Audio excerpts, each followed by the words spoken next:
like to welcome you all and thank you all for coming, and thank you for putting your hand up to be mentors over the GovHack weekend. It's really exciting, and everything's building. The registrations are coming in thick and fast now, so we're quite excited about it all. I'd like to take this opportunity to introduce you to two of my colleagues on the International Operations team. Chris Vella, who is, you'll see on your screen hopefully, he is our operations lead, and I've also got Vamika Satrasala, who is our competition lead, and she is working on the challenges that everybody has sent in so far, just to make sure that they're understandable, readable, all those sort of things, and they're clear, so that we get the most value out of it for your team. Okay, thanks. So we'll start the briefing. I'll try and keep it really quick and sharp and snappy. We've left everything open so that people can ask Q&A, or you can mark things in the chat depending on which way you want to do it, or you can stick your hand up, and hopefully Chris and Vamika might help me out if they see a hand.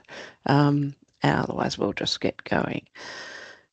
Okay, so myself, and I've got Chris here and Vamika as the technical people.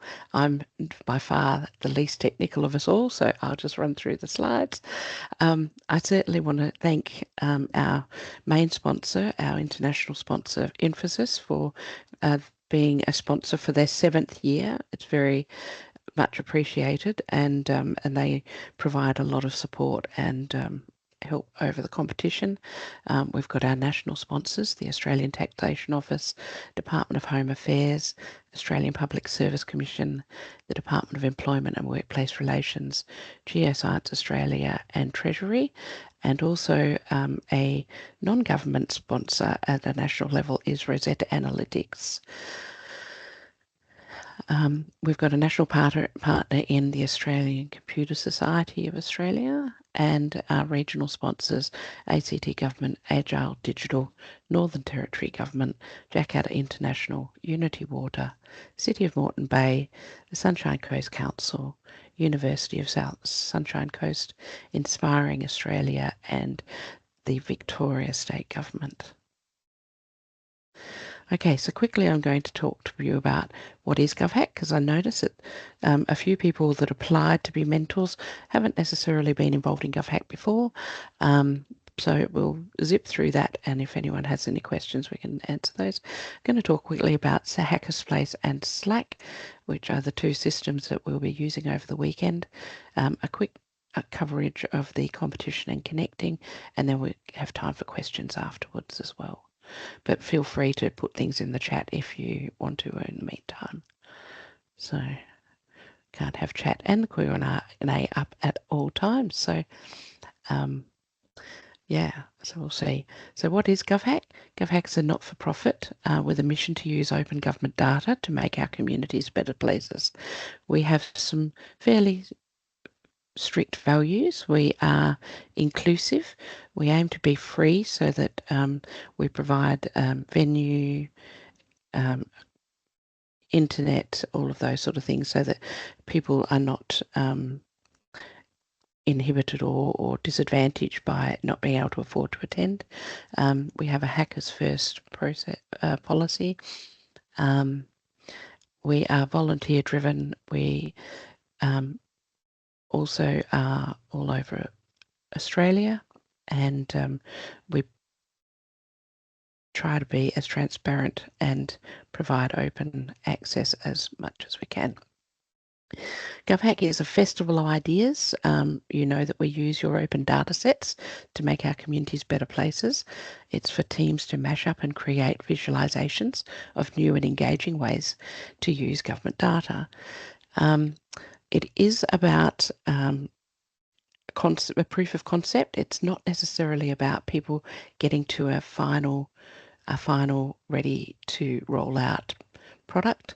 So we do need to sometimes share that with teams so that they don't get over enthusiastic. Oh, Now, of course, my mouse doesn't want to work. Oh. Okay, so our competition themes for this year are artificial intelligence in governance, digital transformation and enhancing citizen experience, climate change and sustainable public policy, cybersecurity and data governance. And if you've been involved with writing some of the challenges, you'll already be aware of those. As mentors, some of you will be data custodians, some of you are simply people that have been involved in hackathons or GovHack before and have reached out to share your knowledge and experience. And we appreciate everybody for putting their hand up and offering their services and to share their experience and their knowledge. We request that you are there to provide guidance and support to teams in relation to challenges and general. And this year we've got the opportunity to mentor in person, or if you prefer to be online. And we'll talk about the various communication methods soon. And for me, it's all about getting people to helping people with their projects. And it may be in this form of creative design to begin with, getting them thinking laterally, helping point them in directions of data sources and integration. Some mentors are there to also provide video pitches to help the competitors develop their proof of concept. All of the competition data will be online, and of course you know that it must be openly licensed. These are part of the rules and regulations that it's that's available for people to use openly. So we'll get to where we can find our data sets through that. And that leads us into Hackerspace. I don't know if people have been involved and have joined Hackerspace in the past. Well, might just get a show of hands to see how many people have actually registered for Hackerspace before. No?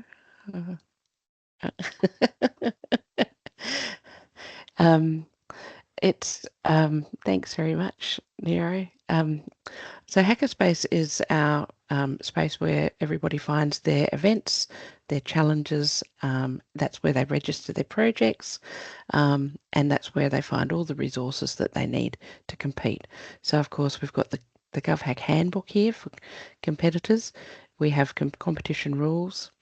We have a connection for Slack for people to join Slack, which is our main communication channel over the weekend if you're not in person. We have the list of projects, the list of challenges, and then people can register their projects. In the top there is the resources button, and this is where just going to change my thing. So this is the challenge page for them to have a look at their challenges. This opens up at 7 o'clock on the Friday night, and all of your challenges will be listed there. And this is how they will be displayed. I did cheat and use this slide, and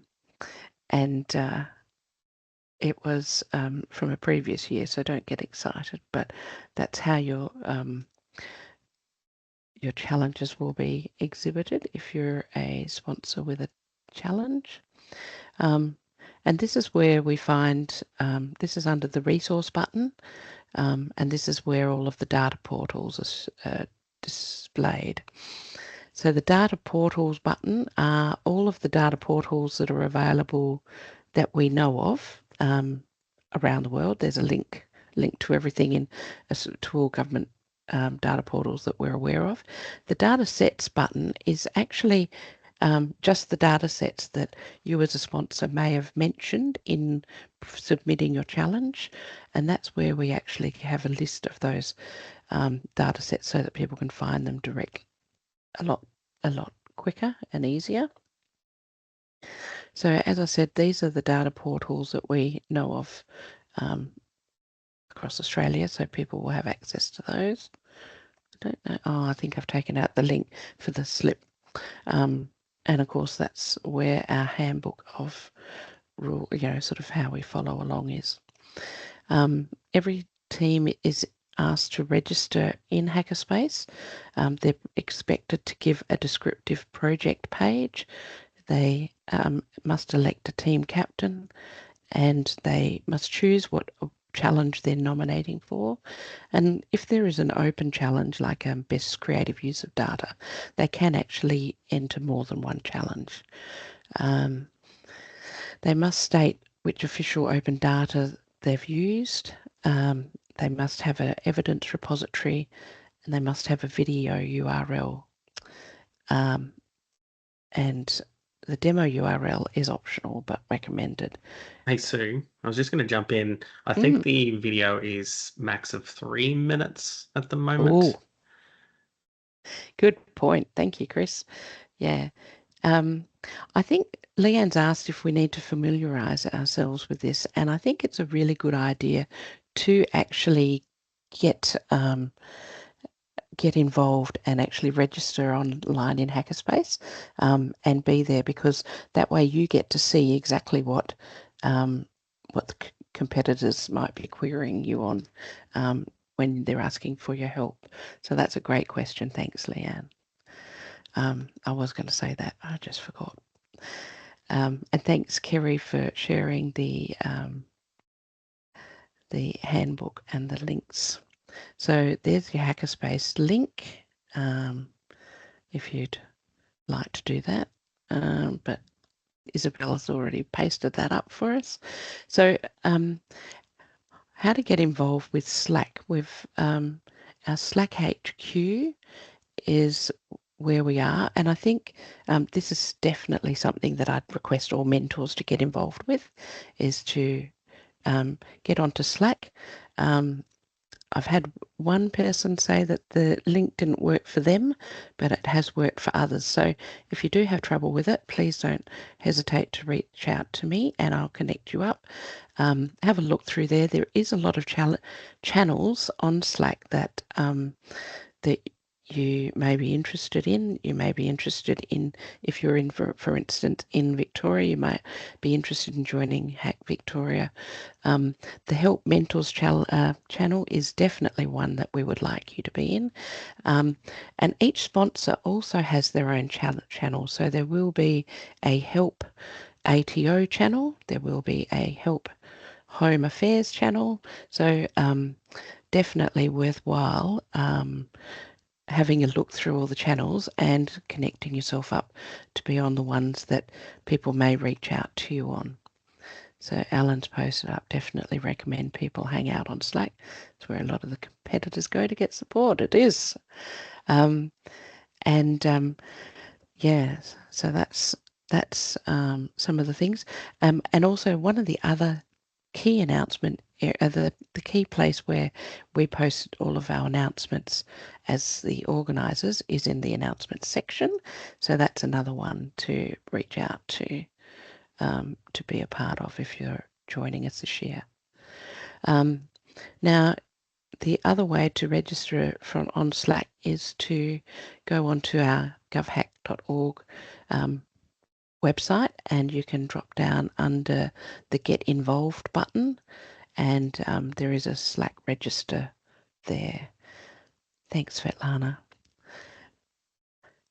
Now, the competition weekend starts about 5:30 or 6 p.m. in most states at the physical venues. At 7 p.m. is when all of the challenges are announced and the competition opens. So challenges won't be visible to people until 7 p.m. on the Friday night at their local time. So in the Northern Territory, you'll be at half an hour, is it? Different to everybody else. And of course, in Western Australia, we don't start until 9 p.m. Eastern Standard Time. So, so that's fair. On Saturday morning, we usually have a mentor morning tea. So if you're physically available in a venue, then it's really good to actually, sort of be around and be available at morning tea time. So I was going to say that the majority of support required by mentors is usually on the Friday night and the Saturday morning. So that's usually when people are, wanting to get a bit familiar with your data sets, ask a little few more questions about what's involved with the, you know, what's involved with the challenge and what's behind it, a little bit more information about those things. So that's, and Friday nights when they're usually choosing their challenge. So between 7 and 9 p.m. it could be very busy for mentors. And then on Saturday morning up until about 12 o'clock, when they've actually got to lock in their interest and which challenge they'll be working in. So if mentors could be available on Friday evening or Saturday morning, to be sure, that would be really good. We don't generally get, we sort of encourage competitors to then start working on their competition project, and not sort of get distracted too much by other people. But come Sunday, if anyone has skills in video or sort of developing the pitch and things like that and wants to be around to provide support for that, then Sunday morning is a really good thing for that, because we're recommending that all competitors upload their videos by 3 p.m. on Sunday. I think 4 p.m. is the submission deadline, and at 5 p.m.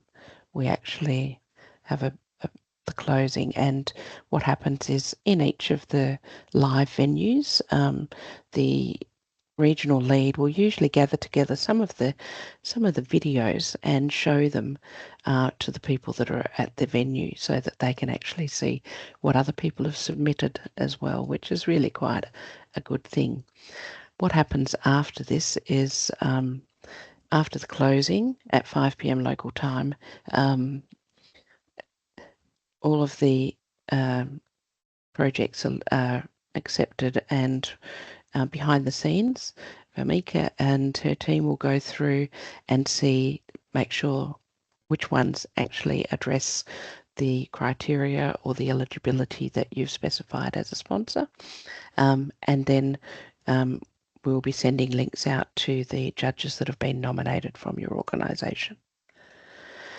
Now, over the competition weekend, the GovHack contacts that you can reach out to are Chris, Vamika, or myself.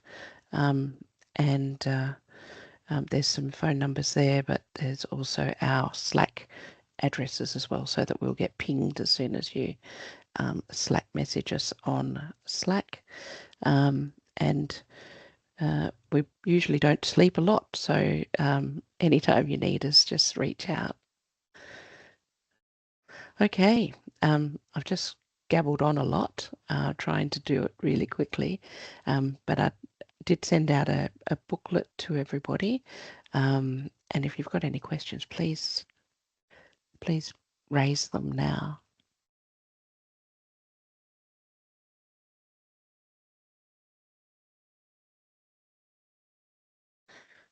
Chris or Vamika, have you got anything to add? Sounds like you covered everything pretty well, Sue. The only thing I was going to add, probably just as mentoring advice specifically, was as your job as mentors ideally is to try and help them learn rather than giving them the solution. We do run into times where mentors want to give a full answer, which is not typically what we're trying to achieve. It's better if you can lead them to the path and get them to kind of understand what you think might be the solution rather than giving that to them. The other important things are definitely read the challenge, the whole challenge. Understanding what the challenge is asking is very important. We do have submissions that go kind of off on a tangent, and that makes it much harder to judge. And then there's some challenges as well that have specific requirements. So just make sure that they're specifically met as well. And the other thing, we get this a lot.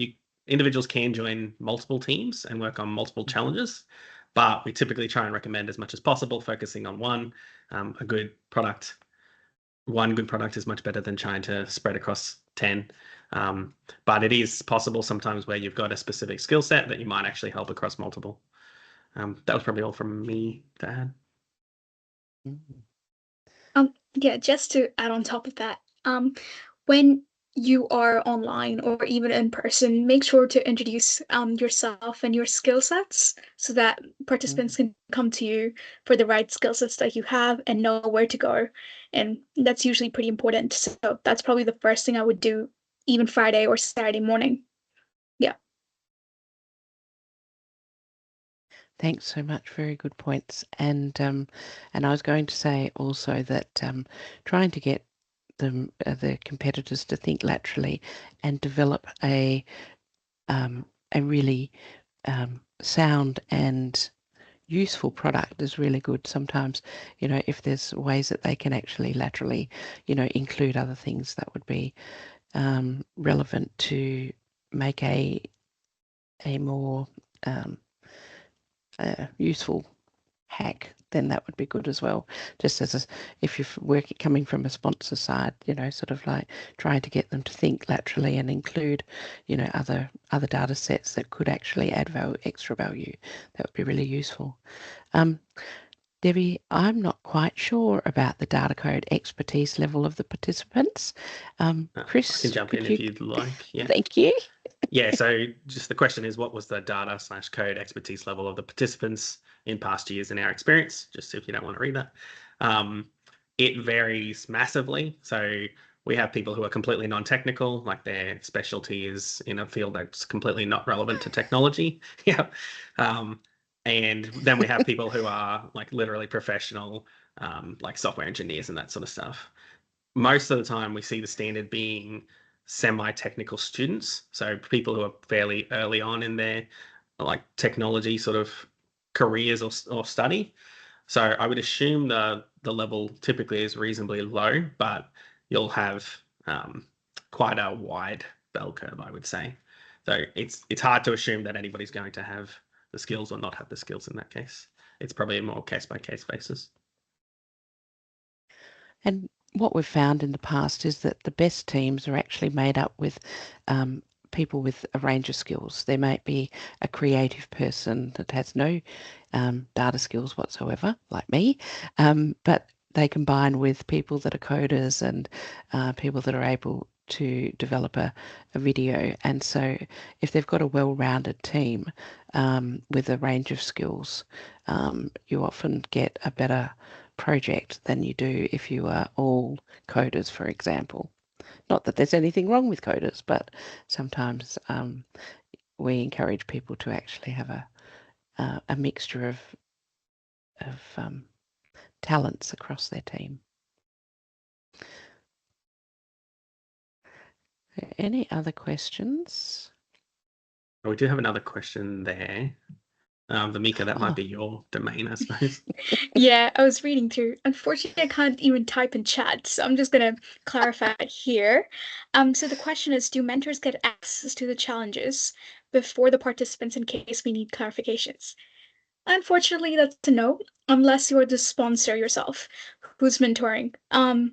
We usually don't do that just so that if by accident, by word of mouth, you say the challenge to uh, a participant or a student who's keen to join GovHack for the weekend, so no. But if you are a sponsor who is a mentor, you know the details already, and we hope that you don't spill the beans and keep it to yourself until the competition weekend. I will just add to that one. If you do need clarification once they get released, obviously send us a message. You'll find most of the time they're left reasonably broad so that you have a very diverse approach to that. So it's up to your interpretation to a degree. So yeah, it's less clarification, more an opportunity for diverse options. Excellent.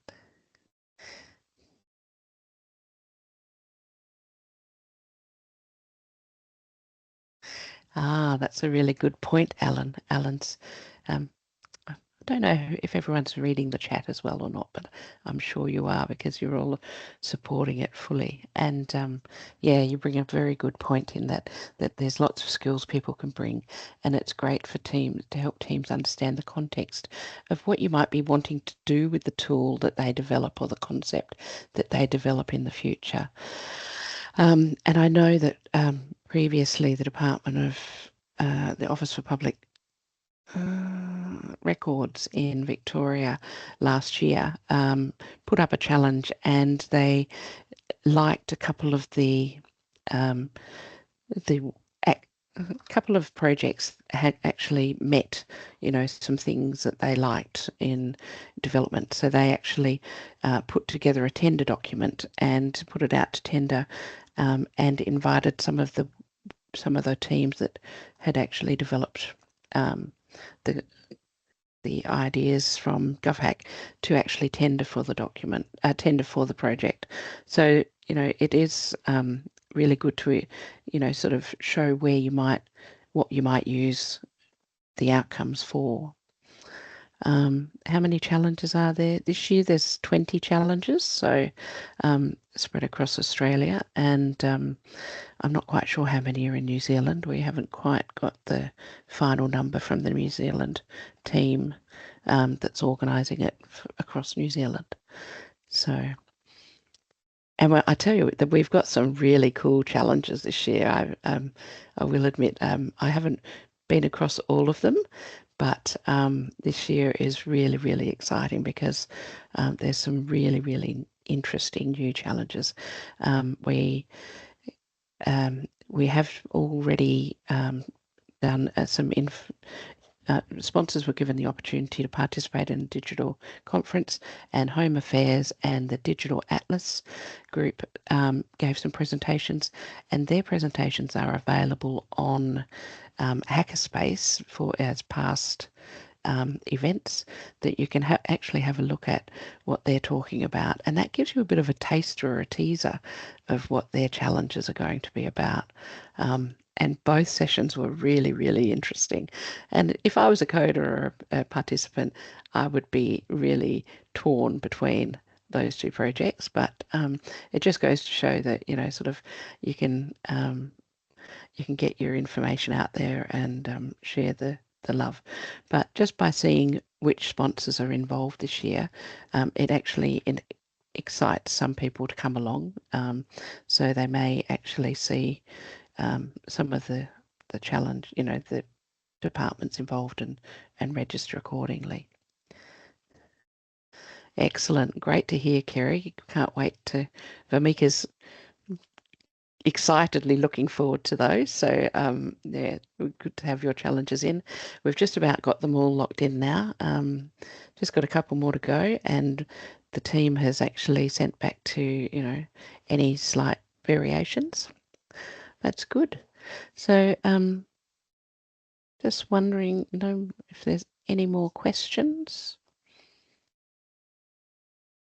Hopefully I haven't bamboozled you all with too much information. But, there's a question in chat, I believe. Julie, I'd be a new mentor mentored from any other day. Okay, so the in-person events are available for you to see in Hackerspace. It depends on what state you're in. Unfortunately, it's disappointing this year. We haven't been able to get a venue in Western Australia, so people in Western Australia will be competing online. We do have events in Darwin in the Northern Territory, Adelaide. We do have 2 venues in Sunshine Coast, but none in Brisbane this year.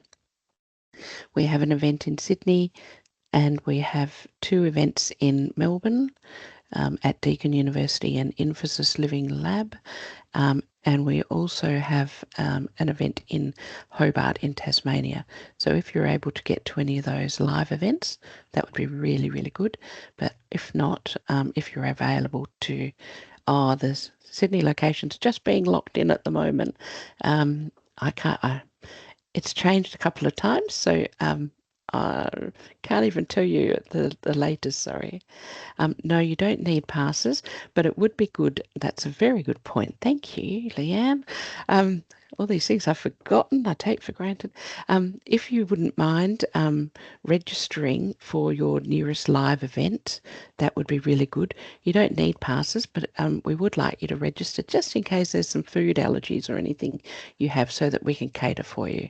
So, because all catering is provided over the weekend, you will get morning and afternoon tea usually, and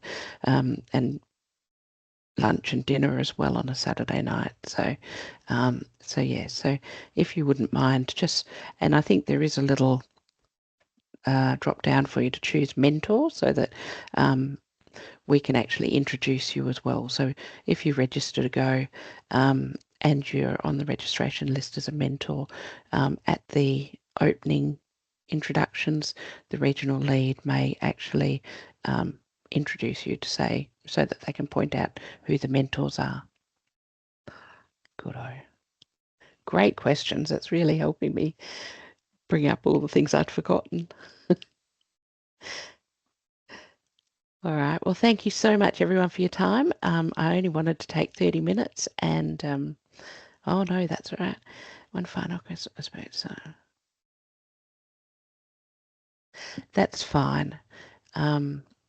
We'd love to have you for however long you can share with us, and certainly, I gather, Leanne, you're probably in Victoria, so we have two venues there, as I mentioned. We've got Deakin University in Burwood, and we do have the Emphasis Living Lab in the city centre. And so if we can get some spread of mentors across the two, that would be really useful. Oh, fantastic. Well, you'll see these two guys there, so yay. So that's really good. All right. Just to mention to Leanne, I believe Deacon's not running the Friday on night. Friday So, night. yeah, so don't show up there on Friday night. But Sunday would be great if you happen to have the availability. That's right. Thanks very much for that. And just to clarify with the Deakin venue timings, it's a bit different to Infosys. So it's only from 8 to 5 on both Saturday and Sunday. So you don't have to stay there until 8 or 9 p.m. You can get off early. Fabulous. Yeah. Okay. Well, thank you so much, everyone, for your time. Really appreciate it. Really looking forward to working with you over the GovHack weekend. And we might even try and do a bit of an online chat with mentors over the weekend. During COVID, we actually did an online briefing where people could just get on and talk to people over Zoom over the weekend. And we just had mentors talking about, things that people had asked them as well. And it was just a really good opportunity for mentors to chat amongst themselves as well. So we may offer that opportunity too if we have the time and resources to organise it. We will put a call out on the mentor channel. Now my words are getting muddled. All right. Thanks so much, everybody. Thanks, everybody. Thank you. Thanks, Sue. Thanks. And don't forget to reach out if you've got any other questions to me online or through Slack.